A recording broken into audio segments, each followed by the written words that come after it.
ಇವಾಗ ಒಂದು ಪಾತ್ರೆಯಲ್ಲಿ ನೀರು ಇಟ್ಕೊಂಡು 1 ಸ್ಪೂನು ರಾಗಿ ಹಿಟ್ಟನ್ನ ಅದರೊಳಗಡೆ ಹಾಕಿ ಅದು ಕುದಿ ಬರೋ ತನಕ ಕಾಯಿಸ್ಕೊಳ್ಳಿ. ನೀರು ಉಪ್ಪು ಬಂತು, ರಾಗಿ ಹಿಟ್ಟನ್ನ ಸೇರಿಸ್ಕೊಳ್ಳೋಣ.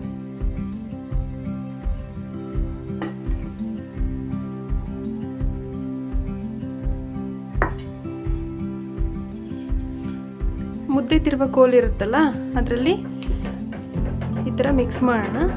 ಇನ್ನೊಂದು ಸ್ವಲ್ಪ ಇಟ್ಬೇಕು ಅನಿಸಿದ್ರೆ ಹಾಕಿ.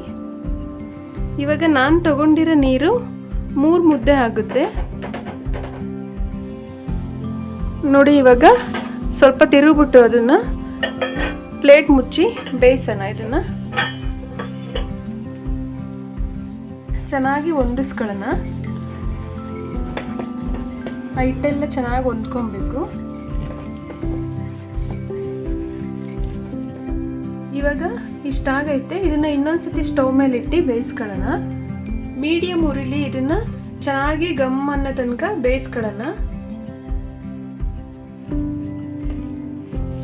ಇವಾಗ ನೀಟಾಗಿ ಹಿಟ್ಟನ್ನೆಲ್ಲ ಹೊಂದಿಸ್ಬಿಟ್ಟು ಏನು ಇರಬಾರ್ದು ಆ ಥರ ಚೆನ್ನಾಗಿ ಹೊಂದಿಸ್ಕೊಳ್ಳಿ.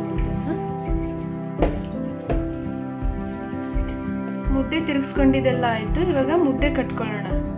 ಒಂದು ಬಟ್ಲಲ್ಲಿ ತಣ್ಣೀರು ತಗೊಂಡು 1 ಸ್ಪೂನ್ ತಗೊಂಡಿದ್ದೀನಿ.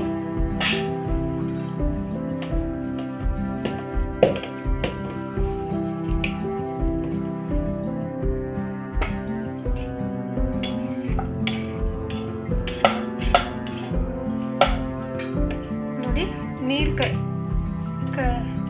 ನೋಡಿ ನೀರಿಗೆ ಕೈ ಎತ್ಕೊಂಡು ಮುದ್ದೆನ ಈ ಥರ ಕ್ಲೀನಾಗಿ ಹೊಂದಿಸ್ಕೊಳ್ಳಿ.